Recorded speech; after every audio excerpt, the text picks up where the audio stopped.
Thank you. It's a great panel, and I'm excited to be here. I appreciate that very glowing introduction. I'm proud of myself and all our panelists. Good job on all the things you've accomplished in life. We're killing it.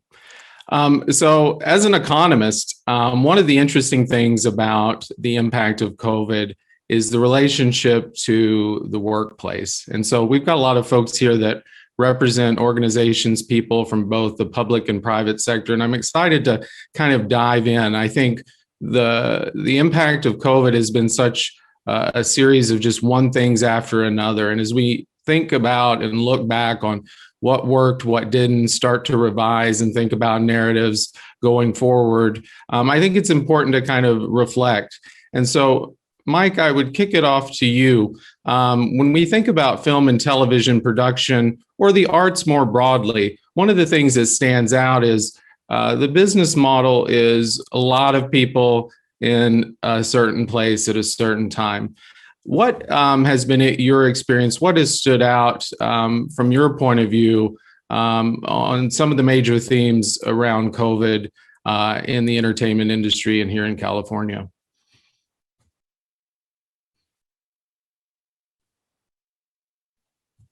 There we go.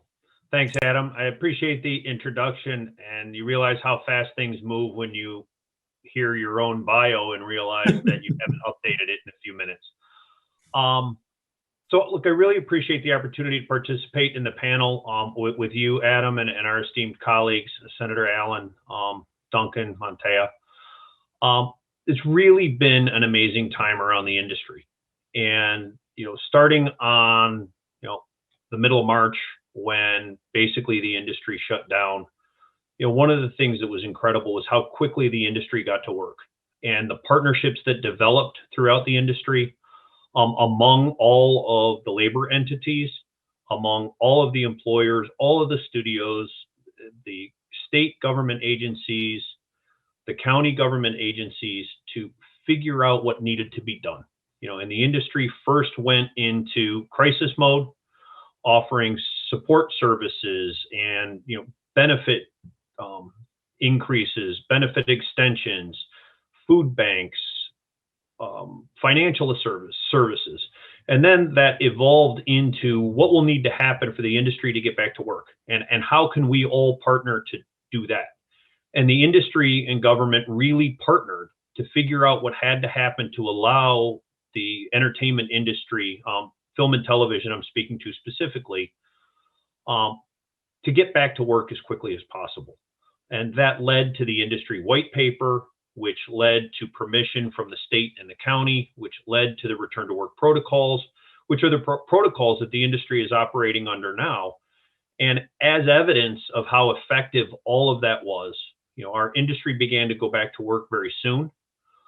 The infection rate on film and television sets and on studios was a small percentage of the community spread. A film and television set, even with all of its people, was one of the safest places to be during the most dangerous time of the pandemic. And that was a direct result of the industry, the government agencies, and labor all coming together to figure out how to solve this problem. And that, I think, is the biggest takeaway, Adam, in response to your question. So government, the private sector coming together toward common goals. I love to hear it. I think we get so down on that idea that there can be, that kind of collaboration. That's an interesting set of insights. I want to follow up a little bit on maybe other challenges that could use that kind of collaboration. But Duncan, what about from your point of view? Well, again, I want to echo what Mike said, and greetings to everybody. It's exciting to be on this panel. I think what Mike just said is right, and I think it's worth really noting that it's not that it's a question of the partnership between the government, the private sector, and unions. It's also a question in our industry of bringing together groups that aren't normally working together in this way to make these protocols work. And I was reflecting on this with Mike the other day, that it's really extraordinary the fact that 4 of the largest unions involved in production were able to come together as we did and work as one to create a single set of protocols and a single negotiated agreement with the largest multi-employer group in the industry as well. And the result of that was a single set of the return to work agreement, a single set of common protocols and procedures that could be followed across all of these sets across the entire country and even outside the country, frankly. And the result of that was the ability of the industry to actually resume in the way that Mike described. Because if we had a few or even a dozen different protocols all in place working at odds with each other, the complex environment of film and television sets really wouldn't have been able to be effective, probably wouldn't have been able to resume at all. And I think it really, it has long-term, it has benefits for the long-term perspective on how we as an industry address particularly health and safety issues, I think, but just in general, the collaboration that especially the unions had together, it's remarkable. And I think as we look back on this in future years, we will note the long-term impact that it created. Montea, what about you as you reflect on the past 12 or 13 months? What stands out as emerging themes from your perspective? Thanks, Adam. Good morning, everyone. Super excited to be here. So, Ghetto Film School is a nonprofit film school, but we're also a youth development organization. And so what we do is just as important as how we do it. Over the last year or so, it's been really important that GFS determine the perspective and orientation it takes in adapting to a COVID environment. And what that looked like for us was choosing opportunity over chaos, and in order to really do that safely, it was important that we had really solid state and industry guidelines in order to lean on. And so, the white papers and the protocols that Duncan and Mike were describing were incredibly helpful. They were the foundation of us being able to operate safely in a variety of ways. And Senator Allen, you keep your finger on the pulse as much as anyone in the public sector as it relates to challenges and opportunities in arts and entertainment. From your point of view, your seat in the public sector, what things have you thought about, have you reflected on that you've seen play out over the past 12, 13 months? That's a very broad question. Obviously when you're sitting in this seat here in the Capitol, we're dealing with every aspect of the crisis and the response. And so everything from the problems of the unemployment insurance system to getting out loans to people and small businesses and arts purveyors. So I will say there were a lot of rocky moments, but I do think in the end of the day, we've been able to get ourselves to a place where relatively quick time, we're able to get going and get things restarted again. Obviously the white paper development was critical, and there was a lot of cooperation on the government side with getting those protocols in place. We, of course, on the Film Commission made sure that we would give flexibility on the film and television tax credit program so that people could stop production and then resume safely once the protocols were in place. I think, to be honest, one thing that we decided to do, and I think you're seeing this reflected in Biden's approach, especially, is to take a page out of Keynesian economics and stimulate the economy when there are times when the situation calls for it. And that's why you see the spending that you see. It's partly why our economy hasn't collapsed. Now the question is, how do we make sure that it's equitably distributed? Obviously, people in the arts were so dramatically impacted, much more than other sectors.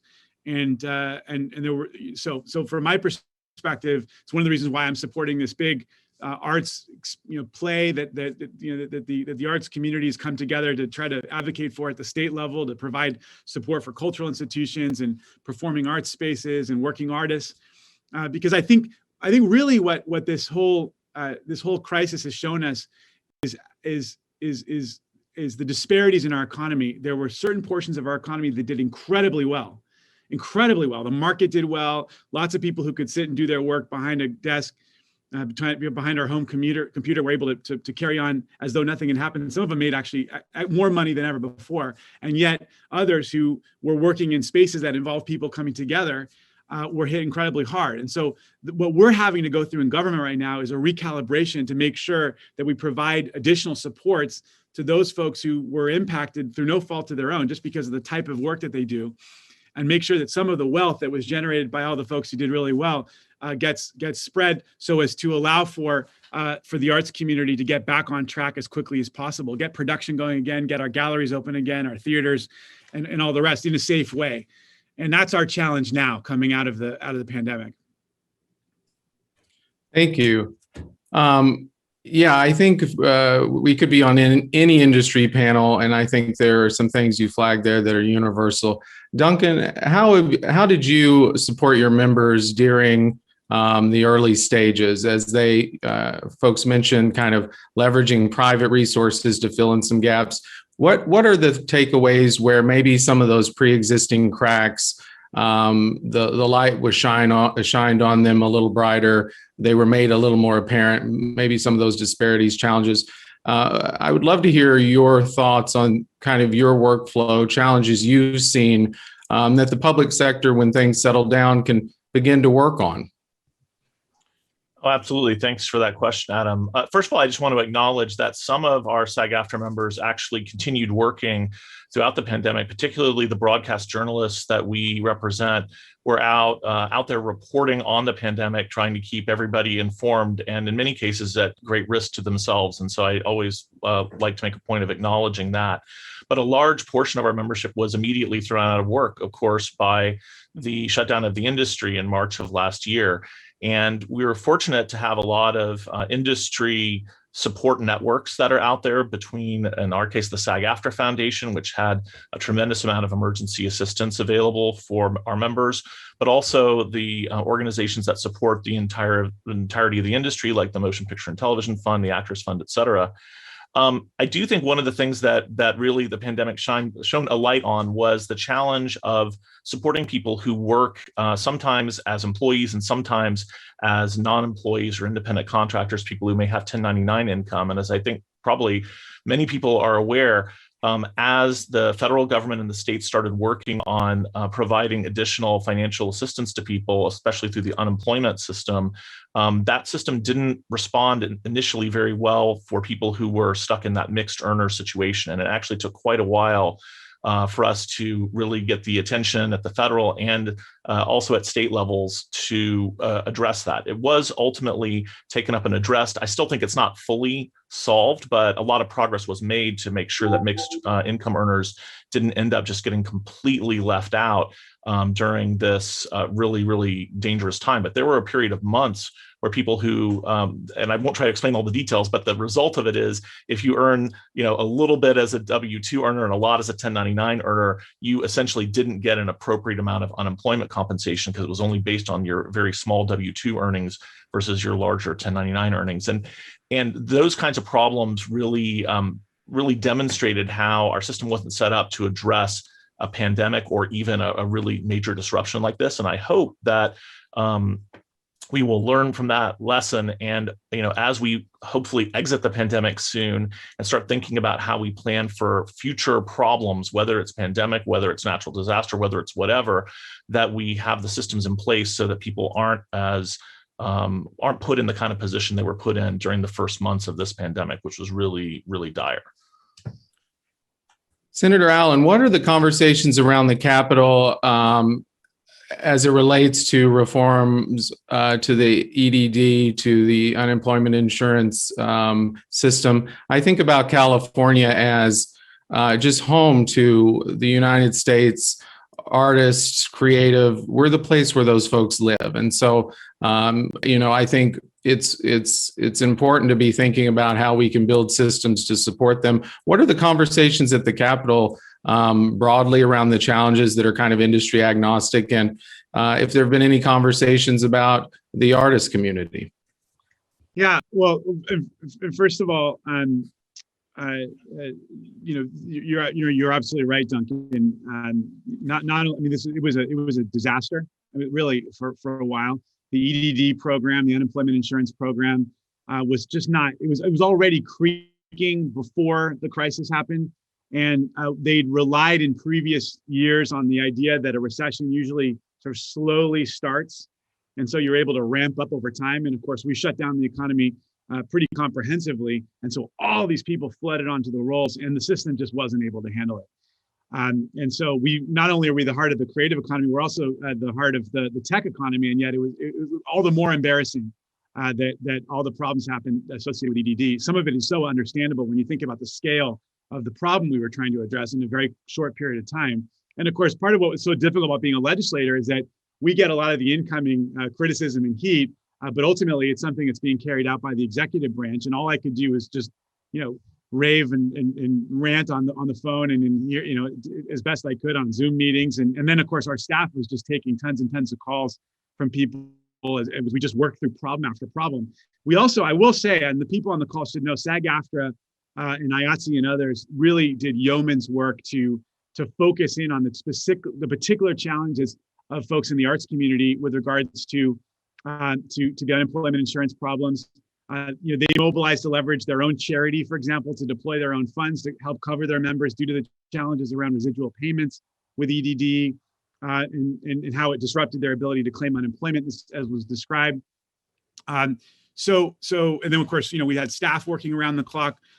SAG After came forward with raising this whole issue about the work share program. So, one of the problems is that there was like a share where SAG After put in a portion and EDD put in a portion, and EDD wasn't always holding up its end of the deal in a timely way to get that money out to people. So there's so much work to be done. A bunch of members of the legislature have come forward with a whole set of reforms associated with our unemployment insurance system, and they include making sure that EDD has to cross-check with the prison system to thwart future fraud. And we all know what happened with that. I mean, that was incredibly frustrating that we had all these legitimate cases that weren't being filled, while at the same time, some prisoners were literally getting money through a fraudulent mechanism.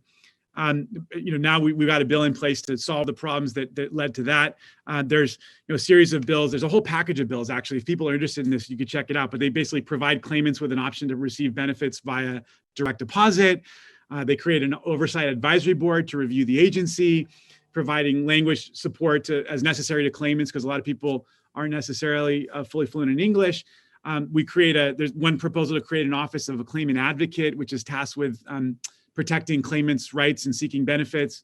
Another one that prevents individuals from getting locked out of their employment benefits. And then there's another one that seeks to implement some of the critical recommendations that were highlighted by the state auditor as she looked at this whole problem. But it is, believe me, it is taken a lot of attention. And of course, the governor, I think, has realized what a liability this is for him politically. And so a lot of focus has now gone into finding out what happened at the unemployment insurance system, why it happened, and take steps now to address those problems. But really, this whole situation, I mean, it's pointed out so many weaknesses in our system on so many levels.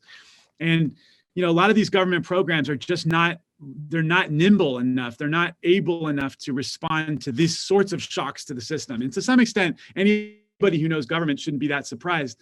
But it's up to us now to try to learn the lessons from learned and try to take as best mitigating steps as we can, and doing it in partnership with our friends from the industry, and certainly on the labor side.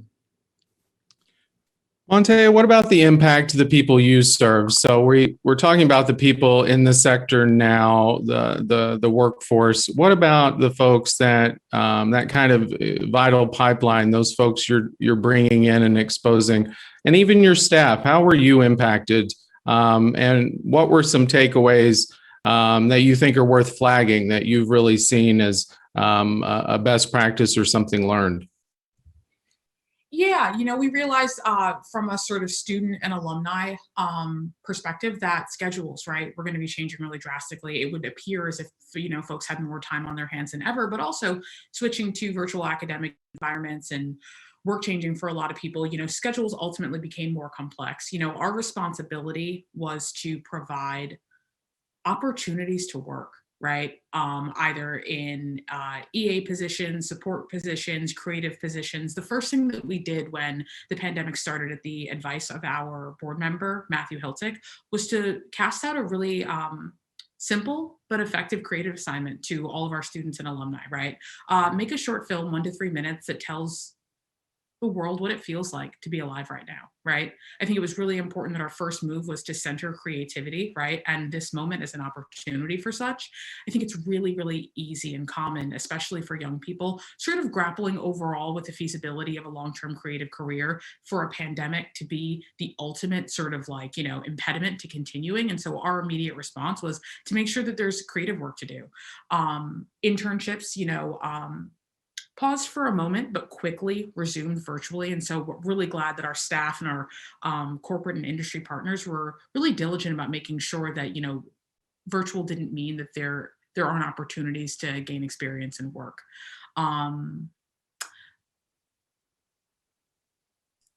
We're really proud to say that from a staff perspective, we were able to retain all staff in New York, Los Angeles, and London. And, it was a busy time and there were a lot of challenges to solve. That's great.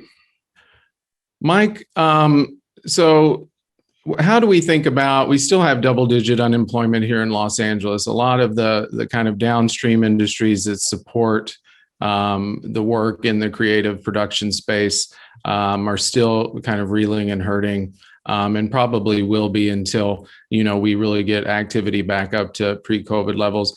I mean, how are you thinking about what is maybe scar tissue and what is opportunity from your point of view? Are we stronger in California, in Los Angeles? Are we leading on the opportunities that are presented coming out of this recovery? I'd love to hear a little bit on from your kind of the folks you represent.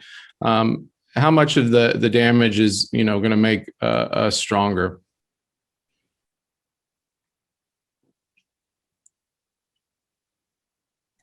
You're muted, I think, Mike. That was the beginning of a brilliant soliloquy. I'm pleased to report employment in our sector, film and television production in particular, is extraordinarily busy right now.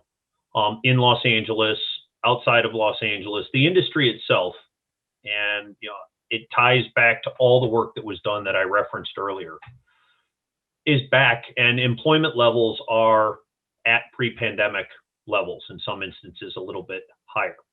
So as long as that continues, and as long as our industry remains healthy and we continue to follow the science and we continue to apply the industry-wide protocols that have worked since the return to work began, we will see all of that ancillary business that you're referring to continue to service the industry and should put them in a position to be able to bounce back. I think we have to be extraordinarily careful that we don't sit back on our success and believe that it's over. I think we've seen in other areas of the world and other areas of North America and even other areas of the country that if we don't remain diligent, we can see a resurgence, and it wouldn't take a lot. So we have to remain careful. We've put really good protocols and really good practices in place, and they're working. So, we have to be careful not to celebrate the end of the pandemic. For any of you that are sports fans, right? And multiple times a year, you'll see that guy spikes the ball on the 1 yard line. We have to be careful that we wait, until we're all the way in the end zone before we spike the ball. And I think that will pull up the employment in the areas that normally support the industry, but might be lagging the return to work. But we're seeing at all areas of film and television production a return to pre-employment levels, pre-pandemic levels of employment.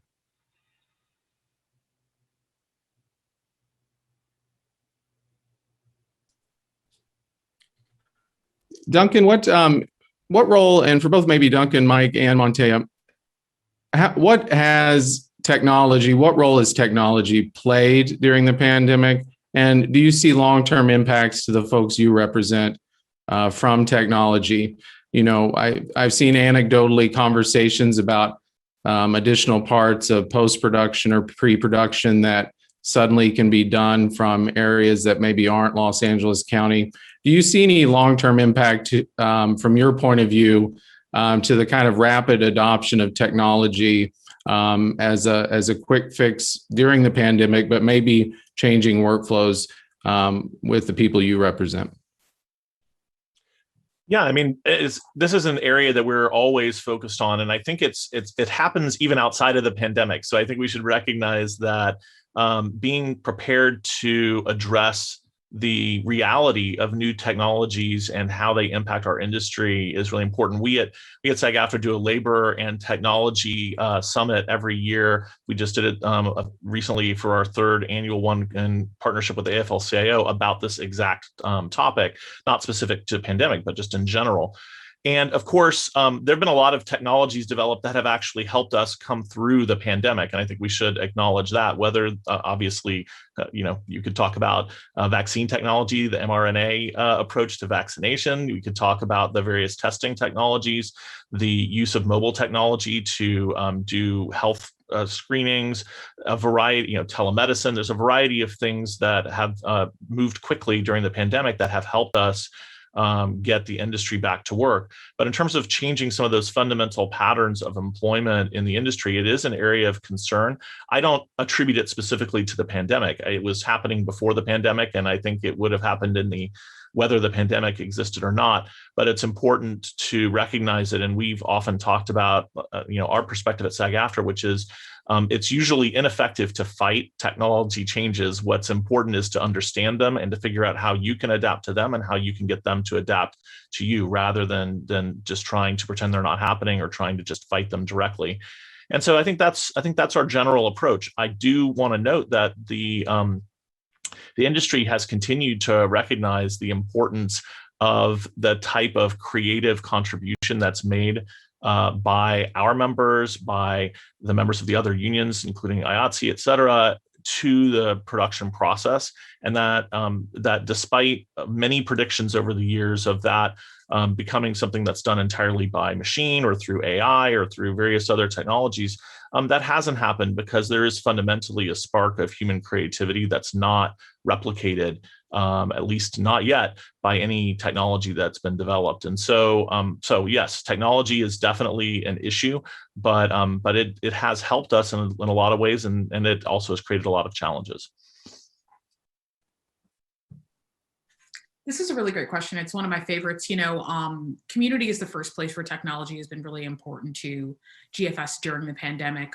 We immediately started a virtual speaker series, and that allowed us to have creators, all over the globe interacting with students and alumni from GFS in London, New York, and Los Angeles. And so while in that moment, our community got much bigger, in a virtual environment, it still retained that sort of intimacy and close contact, right? The idea that there is an industry expert talking to a student, but when they come into the Zoom room at GFS, it really is a peer-to-peer relationship. And so that was something that was incredibly important to us. My favorite thing, though, is that, in some instances, we did switch to entirely virtual production. And so students are now taking an entire narrative script and breaking it down into pieces where, one student may shoot 2 pages in their house, another will take another 2, so on and so forth. And that is the type of paradigm shift, right? An entire rethinking of the creative process that is incredibly valuable for a young creative at this time, right? That we're going to teach you what has been done to date and what works, but we're also going to give you opportunities to solve problems and develop outcomes that are totally different. And so my hope for our students is that they have taken that experience as an opportunity to continually question what workflow should look like, right? That's the level of agency, right, and inquiry that we really want our students leaving the program with. The last thing, though, is that there's a lot of talk about technology and hybridity, right? That is incredible and positive, and a lot of what's happened during the pandemic will carry forward. However, there were places in which it was really important for us to ask, what is still possible and what should remain the same? Every year GFS does an international thesis project. We usually shoot a narrative short film that the students write, shoot, produce, and direct overseas. And due to COVID, we had to shoot that domestically in LA, but it was never an option for us to cancel that project or do it virtually. And so that's where we really leaned on industry and state protocols to make sure that was carried out safely. We'd made a commitment to our funders and to our students to carry that forward. And so we were really proud to be able to do that. I'll say one last thing. I just want to just put a fine point on this. I'm talking a ton about the idea of opportunity over chaos, and I don't mean to obscure the context in which, a global pandemic affects people outside of their creative lives. However, the prospect of a creative career for young people can be so precarious that our individual job and mission is to stay really, really focused on what's possible. So more specific to, I think the industry itself, Adam, and the portion of your question, which tied to the potential changing workflow and what was impacted. I mean, one of the things that became very obvious was that crafts such as animation were seeing certainly an expedited evolution to a more remote work environment. For years, there was a lot of hesitancy across the board for remote work in all areas of our industry. A lot of it had to do with the studios and the production companies' ability to protect their intellectual property, the risk of being hacked, the risk of all of that content being able to be leaked out and not be secure. And what the pandemic really expedited was the need to figure that out. And animation actually saw an increase in employment in Los Angeles and nationally during the term of the pandemic. And I think that shows that remote work in sectors of our industry can be effective. Duncan's point is very, very well taken, and will, I think, always play a role in the creation of the content that our state and our county is so well known for. You're going to have the personal connections and the personal meetings and the live event, but there are sectors of the business that can be done remotely, and we're seeing that. And that evolution, I think, is just happening. It was coming all along, but it was really expedited here. And there are countless stories of employers saying, okay, this isn't going to be a 1 or 2 week break. Come in, get your workstation, and take it home. And IT, departments being sent to employees' homes to install security and install technology to protect all of that and allow the work to continue. And I think we're going to be able to build on that. I don't think that the pandemic model is going to be the permanent model, but I do think it is absolutely going to inform how that work is done, how the space is used, literally how the real estate that may have once housed all of that may be used differently going forward. So I think it's going to be an opportunity to move that technology ball down the field a bit. But I don't believe that the pandemic production model is going to be the instruction manual for the future. Adam, can I just add one point that Mike made, which I think is really important, is in this transition for some people to work from home, it really has also, at least on the performer side, it has created some access issues. And I think it's important to note that, because just as an example, we have many voiceover performers who were working typically in studio, and who then were in a position of, in some cases, having to build out their own home studios at their own expense. Not everybody is in a position to be able to do that. That really has created a number of concerns about how you ensure in an environment like that people have access to work, and that there's not an entry fee to be able to get a chance to continue to do your job. And so there have been some employers, and I applaud them, who have done what Mike described and made equipment available, made it available to people to use at home, et cetera. And there are other examples where really employers were essentially saying, if you don't have your own home studio, then you're probably not going to be engaged by us, and that has really created some concern. So I think as we move forward, if we exist in an environment where there is more work going on from home, I think there needs to be an understanding about how we keep access and fairness in the employment and hiring process, especially for freelance workers, when employers tend to want to push that responsibility off, at least some of them do, onto those workers to create their own home workspace in a sort of specialized technical area. And that can be a bit of a problem. So it's something I think we're all going to have to look at, the unions as well as government, frankly, in figuring out how to make sure that we keep our industries open and accessible to everybody.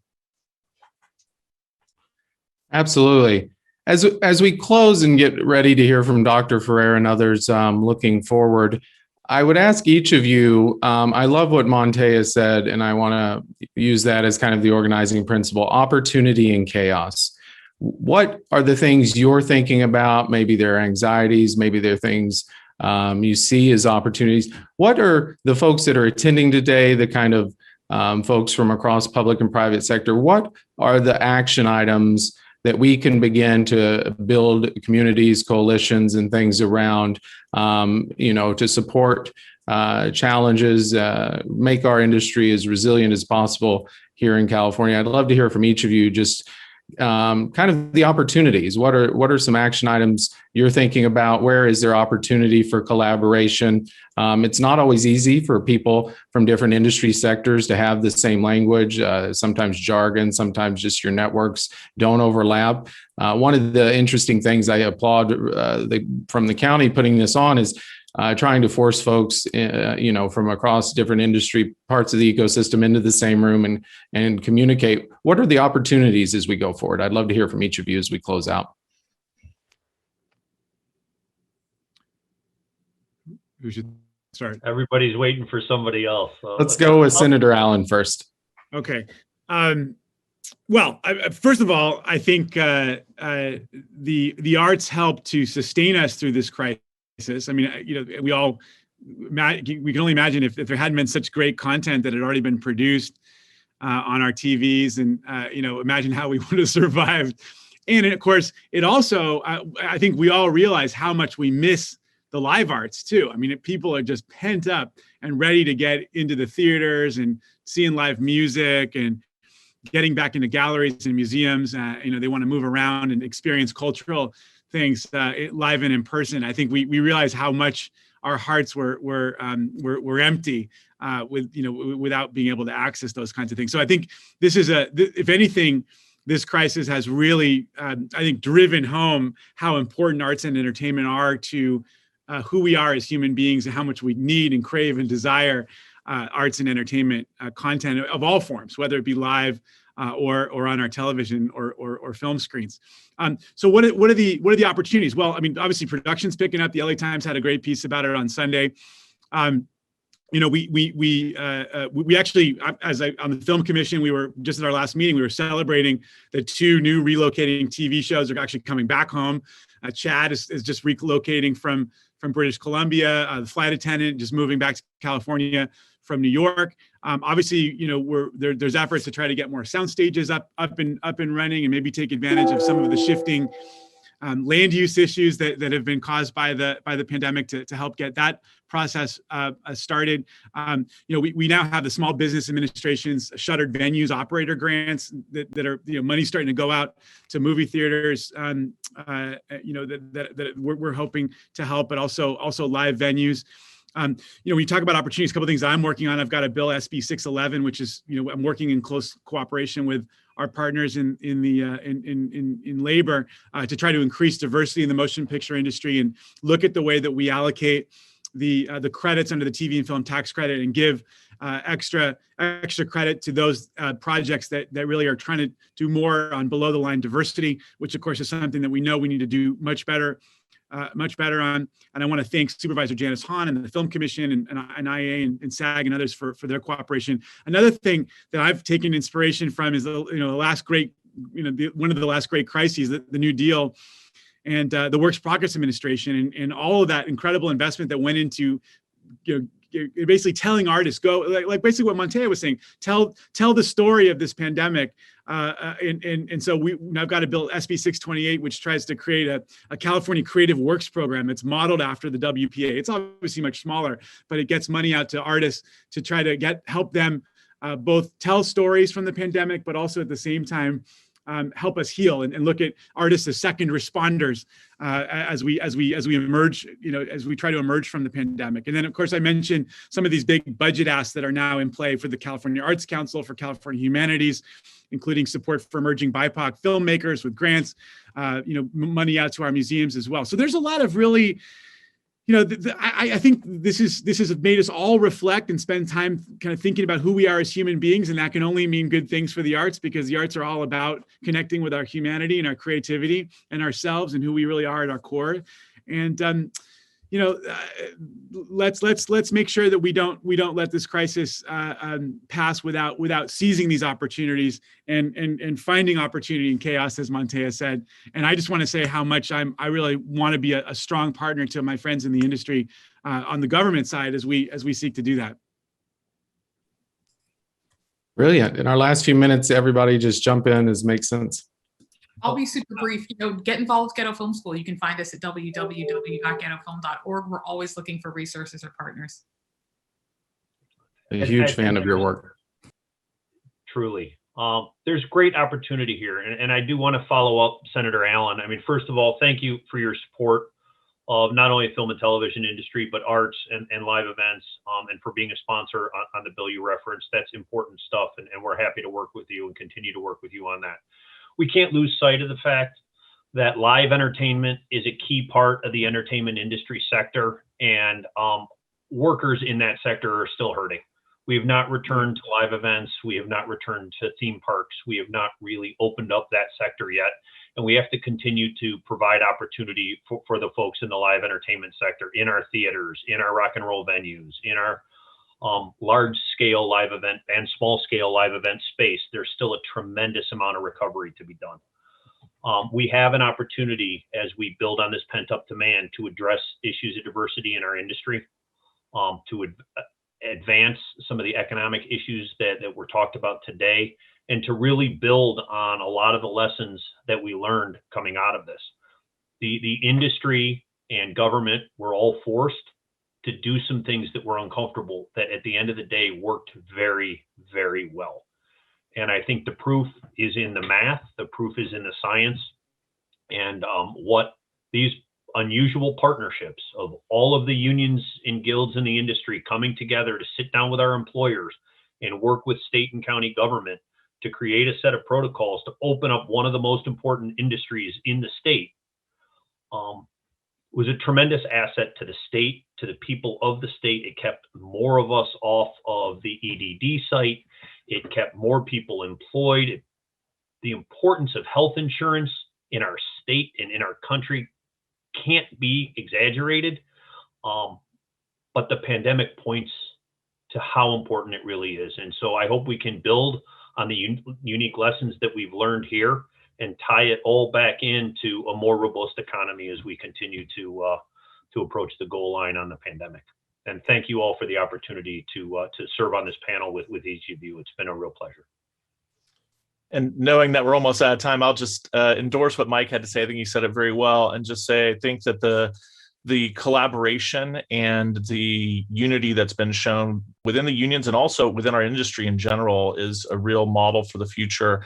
And I do think we are all learning the lesson of building resiliency into our systems, so that we can't just assume that disastrous events like the pandemic or other types aren't going to happen. And this is our in a way wake up call, and also in our way our opportunity as we look forward to make sure that we have design systems that are there to protect our people, that we can't just assume it's going to happen. It's on all of us to make sure that it does happen. And I think we will.